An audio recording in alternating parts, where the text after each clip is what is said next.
जैसा कि आपको पता है कि महाभारत में अर्जुन की 4 पत्नियों का जिक्र है। द्रौपदी, अल्लूपी, चित्रागंधा और सुभद्रा। सुभद्रा कृष्ण की बहन थी। और जैसा कि आपको पता है कि श्री कृष्ण अर्जुन के सारथी थे। जब अर्जुन द्रोणाचार्य से शिक्षा ले रहे थे, उसी दौरान अर्जुन की मुलाकात गदा से हुई। गदा अक्सर सुभद्रा के बारे में बात किया करता था। वह अपनी चचेरी बहन सुभद्रा के रूप और सुंदरता की तारीफ किया करता था। सुभद्रा के रूप और बुद्धि की तारीफ सुनकर अर्जुन को सुभद्रा से प्रेम हो गया। अर्जुन ने सुभद्रा के सामने विवाह का प्रस्ताव रखने की सोची, लेकिन इसी बीच अर्जुन ने अपने भाइयों का साथ स्वयंवर में द्रौपदी से विवाह कर लिया।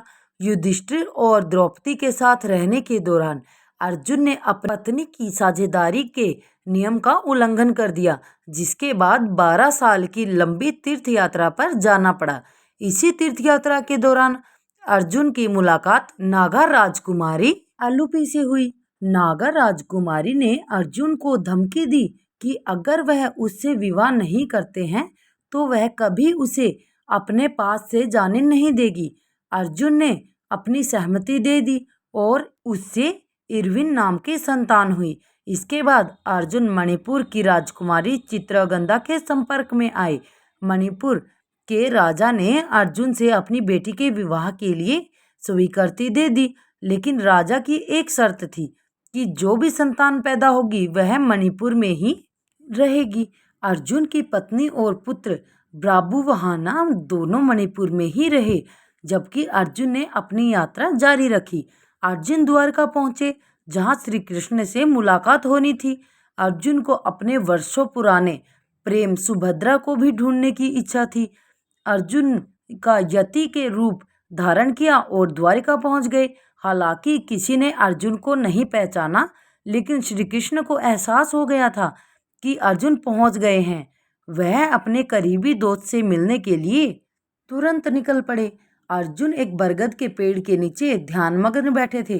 तभी अर्जुन ने अपने दोस्त और गुरु श्री कृष्ण की अपनी तरफ आते हुए देखा। इससे पहले कि श्री कृष्ण कुछ कह पाते, अर्जुन ने कहा, आप जानते हैं कि मेरे मन में क्या चल रहा है?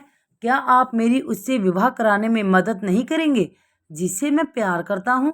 श्री कृष्ण को पता था कि अर्जुन और सुभद्रा के विवाह में सबसे बड़ी बाधा सौतेले भाई बलराम ही होंगे।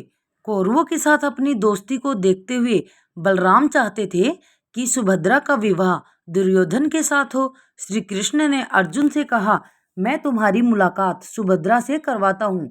अगर सुभद्रा भी तुमसे प्यार करती होगी तो मैं तुम दोनों को भगाकर विवाह करने में मदद करवाऊंगा।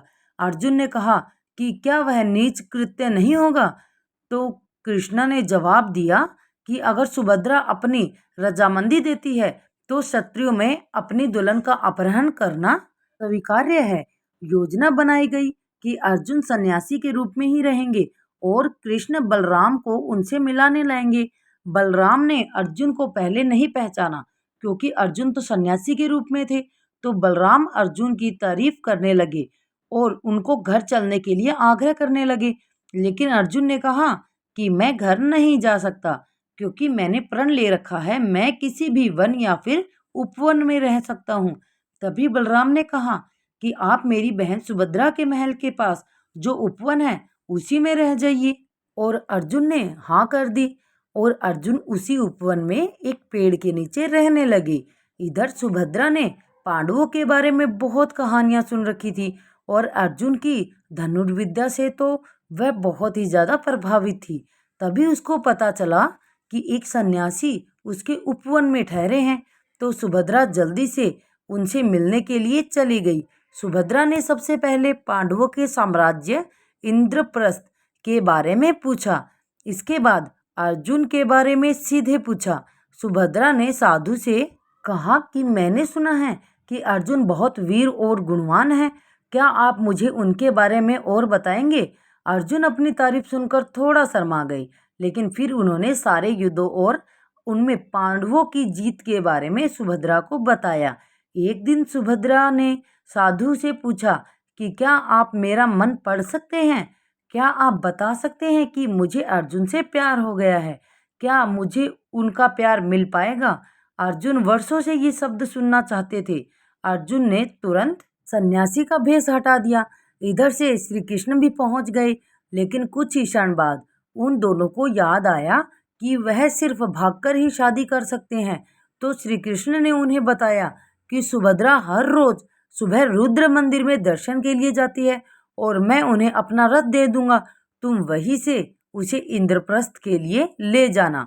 सब कुछ योजना के मुताबिक हो रहा था, लेकिन तभी सुभद्रा के अंगरक्षकों में किसी ने अर्जुन को पहचान लिया और यह सब बातें जाकर बलराम को बता दी। बलराम को जब यह बात पता चली कि उसकी बहन का अपहरण होने वाला है, तो वह पूरे इंद्रप्रस्थ और पांडव साम्राज्य को जला देना चाहता था। तब भी श्री कृष्ण ने वहां आकर बलराम को समझाया कि यह जो भी हो रहा है वह क्षत्रिय धर्म के खिलाफ नहीं है, और काफी समझाने के बाद बलराम ने भी इस शादी के लिए हाँ कर दी। इधर अर्जुन और सुभद्रा इंद्रप्रस्थ पहुंच गए थे। तभी अर्जुन सुभद्रा से कहा कि तुम द्रौपदी को जानती हो? तो यह भी जानती होगी कि द्रौपदी ने यह बोल रखा है कि जब तक वह जीवित है तब तक पांडवों की और भी कोई भी पत्नी इंद्रप्रस्थ में नहीं रह सकती। तो जब तक द्रौपदी हमारे इस विवाह को स्वीकृति नहीं दे देती तब तक हम यहाँ नहीं रह सकते। और कुछ दिन बाद सुभद्रा द्रौपदी से मिलने के लिए पहुंची। उसने बहुत ही साधारण से कपड़े पहन रखे थे, वह क्योंकि उसने एक ग्वालन का भेष बनाया हुआ था। भद्रा ने द्रौपदी से बोला कि वह एक ग्वालन है और श्री कृष्ण की सौतेली बहन है।